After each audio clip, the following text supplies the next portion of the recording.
मौसी बुआ पर बहुओं का कहर होती है। कितना अच्छा लगता है जब तुम दोनों को एक साथ देखती हूँ। तुम दोनों का प्यार देखकर मुझे ऐसा लगता है काश मुझे भी ससुराल में इतना ही प्यार मिला होता। मैं तो ससुराल में अपनों का प्यार पाने के लिए तरस कर रह गई। उम्मीद प्यार की थी और मिली सिर्फ परेशानियां। क्यों मम्मी जी, आपको ससुराल में किसने परेशान किया? पापा जी ने? अरे नहीं, तेरे पापा जी तो बहुत अच्छे हैं, मुझे बहुत प्यार भी करते हैं। लेकिन तेरी बुआ जो अब कानपुर में रहती है, उस समय उनकी शादी नहीं हुई थी। उसने मुझे खून के आंसू रुला दिए। न जाने मुझसे किस जन्म का बदला लिया। अमृता की आंख में आंसू आ जाते हैं। वाणी अमृता के आंसू पोंछती है। बस मम्मी जी बस, अब हम है ना, आपको कभी दुखी नहीं होने देंगे। लेकिन मम्मी जी एक बात पूछनी थी।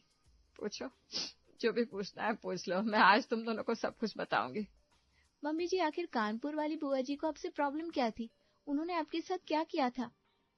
अरे न जाने उसे मुझसे कौन सी दुश्मनी थी, ये तो मैं भी नहीं समझ पाई। लेकिन मैं जितना उसे मान सम्मान देती, उसकी हर जरूरतों का ख्याल रखती, उतना ही वो मुझसे नफरत करती थी। माँ जी से मेरी झूठी झूठी शिकायतें लगाती और मुझे डांट सुनवाती। कोई ना मम्मी जी, अब आपको परेशान होने की कोई जरूरत नहीं है। आप टीवी देखो। मुक्ता टीवी ऑन कर देती है। अमृता सोफे पर बैठकर टीवी देखने लगती है। थोड़ी देर में वाणी उसे लाकर चाय देती है। ये लीजिए मम्मी जी, चाय पी लीजिए। वाणी बहू, जब से तुम दोनों इस घर में आई हो ना, मुझे बनी बनाई चाय मिलने लगी है। वरना शादी के बाद जब मैं ससुराल आई थी, तब ना मुझे टीवी देखने की इजाजत थी, ना तसल्ली से बैठकर चाय पीने की। क्यों मम्मी जी, क्या ससुराल में इतनी रोक टोक थी? तेरे सास ससुर ने मुझ पर कभी कोई रोक टोक नहीं लगाई, लेकिन तेरे कानपुर वाली बुआ अगर मुझे 1 मिनट भी चैन से बैठी हुई देख लेना, तो फौरन कोई ना कोई काम लेकर मेरे पास चली आती थी। भाभी मेरे कपड़े में प्रेस कर दो, भाभी खाली बैठी तो जरा मेरे लिए चाय बना दो, भाभी ये भाभी वो। उसकी सारी फरमाइशें भी पूरी करती थी, लेकिन उसके बाद भी वो मेरी शिकायतें लगाती थी। एक दिन तो उसने हद ही कर दी। माँ जी से कह दिया मैंने जानबूझकर उसके कपड़े जला दिए। और फिर जो माँ जी ने मेरी क्लास लगाई, पूछो मत। मम्मी जी, अब आप पिछली बातें भूल जाओ। जो हुआ सो हुआ। आप चाय पियो। आपके लिए कुछ खाने को लाऊं? नहीं बहू, रहने दे। नहीं मम्मी जी, मैं आपके लिए भेलपूरी बनाकर लाती हूँ। कुछ चटपटा खाकर आपका मूड फ्रेश हो जाएगा। वाणी रसोई में जाती है और फटाफट से भेलपूरी बनाकर लाती है और अमृता को देती है। इसी तरह एक दिन दोनों बहुएं रसोई में बातें कर रही थी। मुक्ता भाभी, आज मेरी तबीयत कुछ ठीक नहीं लग रही। खाना बनाने का बिल्कुल दिल नहीं हो रहा। हाँ, आज तो मेरा भी खाना बनाने का दिल नहीं हो रहा। ऐसा लग रहा है जैसे बस बेड पर पड़ी रहो और कोई चाय लाकर वहीं दे दे। तभी वहां अमृता आती है। कोई बात नहीं, तुम दोनों आराम करो, आज खाना मैं बना लेती हूँ। मम्मी जी, आप हमारे होते हुए आप खाना बनाएंगी? ये अच्छा थोड़ी ना लगेगा। अरे कोई ना, इतने सालों तक खाना बनाया है, आज फिर बना लूंगी। तुम दोनों बहुत खुश नसीब हो कि तुम दोनों को ऐसी सास मिली है। वरना मेरी तो तबीयत भी खराब होती थी ना, तो तेरे कानपुर वाली बुआ मुझे आराम नहीं करने देती थी। खुद तो एक गिलास पानी भी लेकर नहीं पीती थी, लेकिन अगर मैं बीमार पड़ जाऊं ना, तो माँ जी से कहती ये तो नाटक कर रही है, इसे कुछ नहीं हुआ। और फिर मुझे बीमारी की हालत में भी काम करना पड़ता था। यहाँ तक कि मैं जब रसोई में खाना बनाती थी, तो तेरी कानपुर वाली बुआ वहीं मेरे सर पर खड़ी रहती थी। अमृता की बातें सुनकर मुक्ता और वाणी को गुस्सा आ जाता है। कानपुर वाली बुआ ने तो बड़ी अजीब बातें की है। बोले ऐसा कौन करता है? उनके पास आपको परेशान करने के अलावा और कोई काम नहीं था क्या? अरे काम तो बहुत था, लेकिन वो करे तब ना। घर के किसी काम को हाथ तक नहीं लगाती थी। उस समय वो कॉलेज में पढ़ती थी, रोज मेरे कपड़े पहनकर कॉलेज जाया करती थी। मैं अगर बाजार से नए कपड़े लेकर आती, तो मुझसे पहले वो उसे पहनती। उसके रहते हुए मैं कभी नए कपड़े नहीं पहन पाई। बुआ है या दुश्मन? पापा जी उन्हें कुछ नहीं कहते थे? वो तेरे पापा जी की लाडली बहन थी, उसे कुछ नहीं कहते थे। ऐसी भी क्या लाडली बहन? उन्होंने आप पर इतने जुल्म किए, पापा जी को कभी दिखाई नहीं पड़ा? मम्मी जी, आप चिंता मत करो, वक्त सबका बदलता है। उन्होंने आपके साथ जो किया है वो उनके पास लौट कर जरूर आएगा। दोनों बहुएं अमृता को दिलासा देती है और हर पल उसे खुश रखने की कोशिश करती है। इसी तरह एक दिन घर में वाणी पोछा लगा रही थी। तभी अमृता अपने कमरे से निकलकर बाहर आती है। मम्मी जी, आप अभी अपने कमरे में बैठिए, पोछा सूख जाए ना तब मैं आपको बता दूंगी। गीले पोछे पर आपका पैर फिसल गया तो आपको चोट लग जाएगी। तू ही इतनी फिक्र कर रही है। शादी के बाद मुझे फर्श पर गिरे तेल पर चलने के लिए मजबूर किया गया। मैं ऐसा गिरी कि तब की लगी चोट आज तक दर्द देती है। मम्मी जी, आपको फर्श पर गिरे तेल पर चलने के लिए किसने मजबूर किया? तेल पर तो कोई भी फिसल जाएगा। और कौन करेगा, एक ही तो थी, तेरे कानपुर वाली बुआ। एक दिन वो अपने बालों में तेल लगा रही थी, मुझे आता हुआ देखा तो झट से तेल की शीशी फर्श पर लुटका दी। जिस पर मेरा पैर पड़ गया और मैं धड़ाम से जमीन पर गिर गई। ऐसी चोट लगी थी, आज भी सोचकर ना उफ निकल जाती है। वाणी का चेहरा गुस्से से लाल हो जाता है। मुक्ता भी वहीं होती है।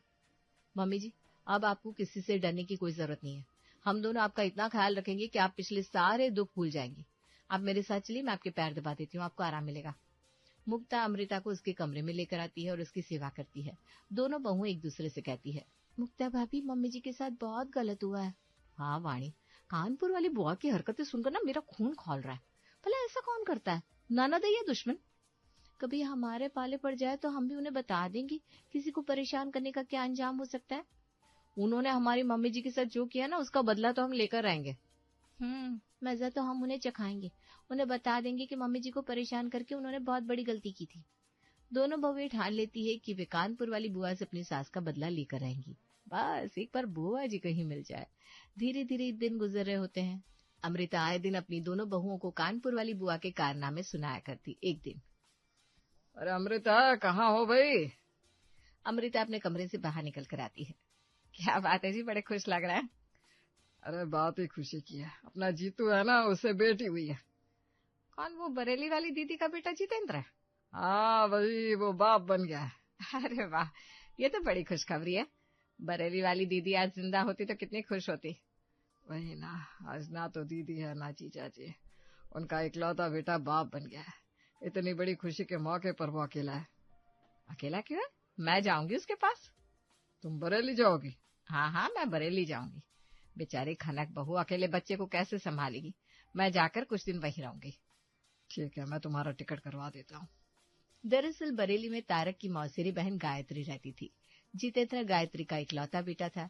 गायत्री और उसके पति महेंद्र दोनों ही इस दुनिया में नहीं थे, इसलिए अमृता इस खुशी के मौके पर बरेली जाने की इच्छा जताती है। तारक उसका टिकट करवा देता है। अमृता, मैंने तुम्हारा बरेली का टिकट करवा दिया है। कल शाम की ट्रेन है, मैं भी तुम्हारे साथ चलता, लेकिन तुम तो जानती हो अभी मेरी आंखों का चेकअप होना बाकी है। डॉक्टर ने मुझे परसों बुलाया है। अरे कोई नहीं, आप अपना चेकअप करवा लो, मैं अकेली चली जाऊंगी। दूसरे दिन अमृता शाम की ट्रेन से बरेली के लिए निकल जाती है। इधर अमृता के जाते ही अक्षय के पास किसी का फोन आता है। हाँ, मम्मी घर पर नहीं है, क्या हुआ? अरे पर हम सब तो है ना, आप कल ही आ जाओ, यहाँ आपका चेकअप अच्छे से हो जाएगा, मैं आपको डॉक्टर के पास लेकर चलूंगा। थोड़ी देर बात करके अक्षय फोन रख देता है और मुक्ता से कहता है, मुक्ता, कानपुर से हमारी। कानपुर का नाम सुनते ही मुक्ता के कान खड़े हो जाते हैं। वो अक्षय की पूरी बात भी नहीं सुनती और बीच में ही बोल पड़ती है, कानपुर से? आने दो उन्हें, मैं और वाणी है ना, हम सब संभालेंगे।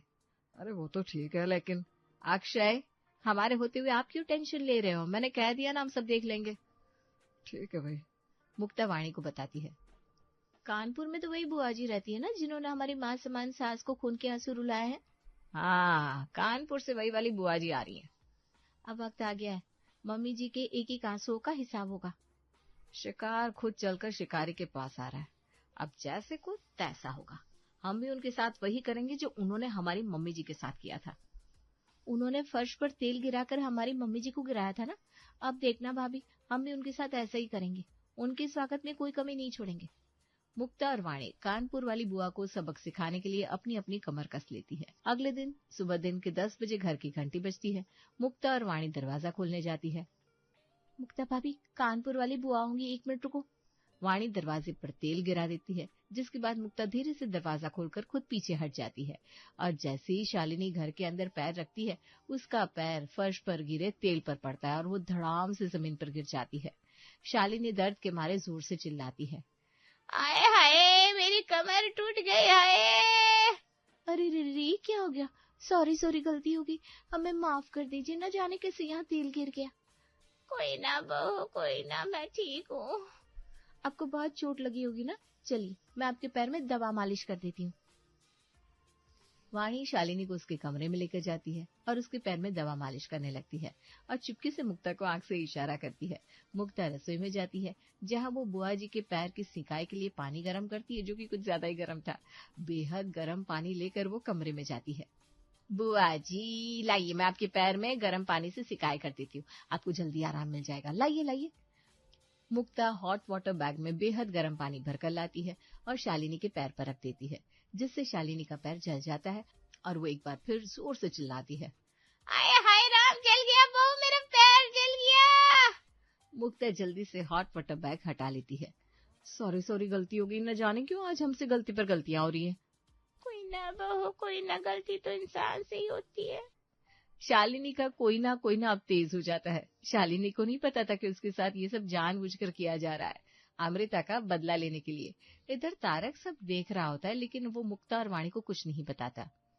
अच्छा, तो ये सब मेरी बहन के साथ होने वाला था। कोई ना, मेरी बहन बच गई। शालिनी को झेलने दो। मेरी बहन को परेशान करने चले थे, यहाँ तो दाव उल्टा पड़ रहा है।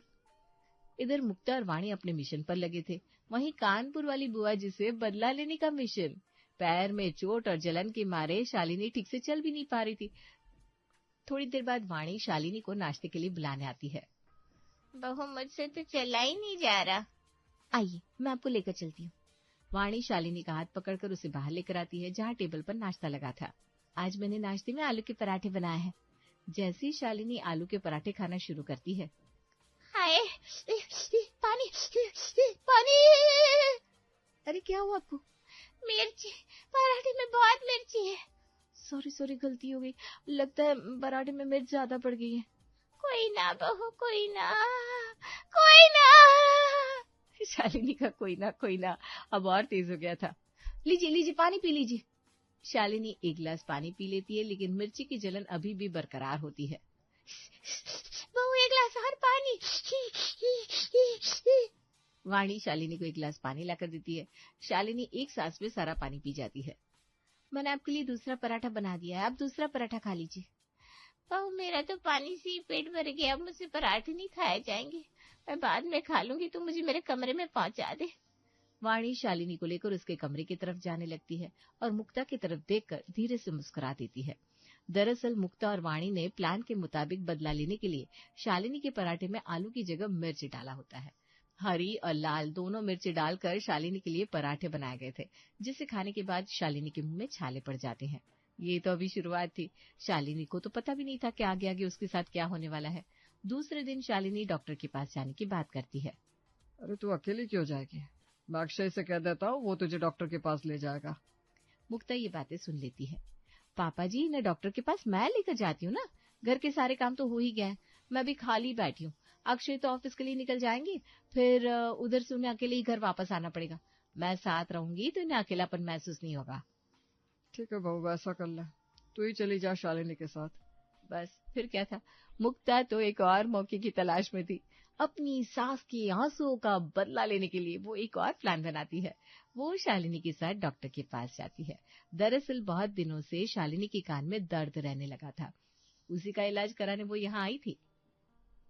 अब जब मुक्ता शालिनी को लेकर डॉक्टर के पास जाती है, आप डॉक्टर के पास बैठिए, मैं अभी थोड़ी देर में आती हूँ। ठीक है बहू।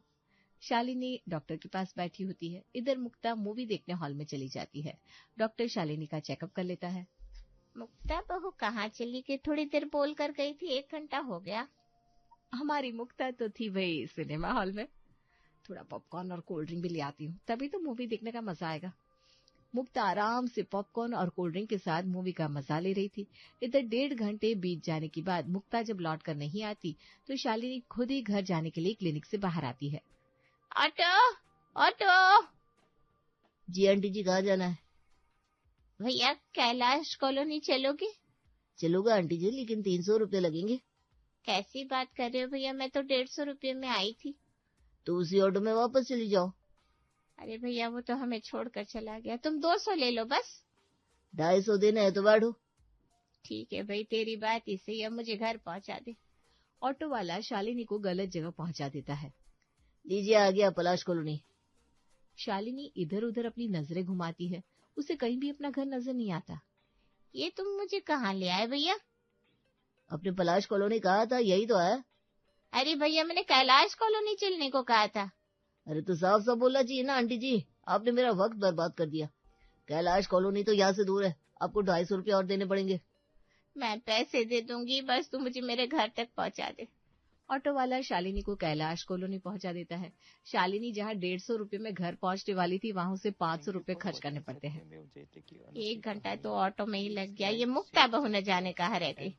शालिनी घर पहुंचती है। थोड़ी देर के बाद मूवी खत्म होती है और मुक्ता भी घर आ जाती है। अब कहाँ रह गई थी? मैंने आपको क्लिनिक पर रहने के लिए बोला था ना। मैं वहां पहुंची तो आप वहां थी नहीं। बहू, मैंने काफी देर तेरा इंतजार किया, तू आई नहीं तो मैं ऑटो करके घर आ गई, लेकिन ऑटो वाले ने भी मुझे गलत जगह पहुंचा दिया। हम 150 रुपये में क्लिनिक पहुंचे थे और घर आने में मेरे पूरे 500 रुपये लग गए। सारी बातें वाणी और तारक सुन रहे होते हैं। वाणी तो मन ही मन मुस्कुरा रही थी और तारक ये सोचकर खुश होता है कि अच्छा हुआ कानपुर से मेरी बहन नहीं आई, नहीं तो ये सब उसके साथ होता। इसी तरह एक दिन वाणी वॉशिंग मशीन में सबके कपड़े धो रही थी। उस पे शालिनी के भी कपड़े होते हैं। ये सूट तो बुआ जी की है। उन्होंने मम्मी जी पर कपड़े जलाने का झूठा आरोप लगाया था ना। आज मैं सच में उनके कपड़े जलाऊंगी। कपड़े धोने के बाद वो कपड़े सुखाने के लिए रख देती है और जब कपड़े सूख जाते हैं तो वाणी शालिनी के सूट को प्रेस करने लगती है और जानबूझकर उसे जला देती है। शालिनी जब अपना वो सूट पहनती है, हाय, ये कैसे जल गया? ये तो मेरा फेवरेट सूट था। क्या हुआ बुआ जी? अरे देख ना बहू, ये मेरा सूट जल गया। बड़े शौक से मैंने ये सूट अमृतसर से मंगवाया था। अरे मुझसे जल गया। सॉरी मुझसे गलती हो गई। कोई ना बहू, कोई ना। शालिनी का कोई ना अब और तेज हो जाता है क्योंकि अब वो बुरी तरह से परेशान हो चुकी थी। ठीक उसी समय अमृता बरेली से वापस आती है। अरे शालिनी बहन, तू कब आई? और तूने अपनी ये क्या हालत बना रखी है? जला हुआ सूट क्यों पहना है? तेरे चेहरे पर हवाइयां क्यों उड़ रही है? मेरे पैर में भी चोट लगी है। शालिनी अमृता को अपने पैर में लगी चोट और मुंह के छाले भी दिखाती है। अरे ये सब कैसे हो गया? मेरी बहन की ऐसी हालत किसने कर दी? वाणी और मुक्ता अमृता के मुंह से शालिनी के लिए बहन सुनकर हैरान रह जाती है। बहन? लेकिन मम्मी जी, ये तो कानपुर वाली बुआ जी है ना, जिनके बारे में आपने हमें बताया था। हाय राम, ये कानपुर वाली बुआ नहीं, मेरी छोटी बहन शालिनी है। ये भी कानपुर में रहती है। सॉरी मम्मी जी, हमने सोचा ये वही वाली बुआ जी है जो आपके साथ। हमसे बहुत बड़ी गलती हो गई। तुम दोनों ने मेरी बहन की क्या हालत कर दी? अमृता तारक से कहती है। आपने इन्हें शालिनी के बारे में नहीं बताया? अरे अमृता, मैं तो शालिनी को पहचान ही नहीं पाया। तुम तो जानती हो मेरे चश्मे का नंबर बढ़ गया है। डॉक्टर से दिखाना था लेकिन डॉक्टर शहर से बाहर गया हुआ है। मैं तो चश्मा ही नहीं लगा रहा। चश्मा लगा था तब तो पता चलता कि ये शालिनी है। इधर वाणी और मुक्ता समझ जाती है कि उन्होंने एक गलत इंसान से बदला ले लिया है।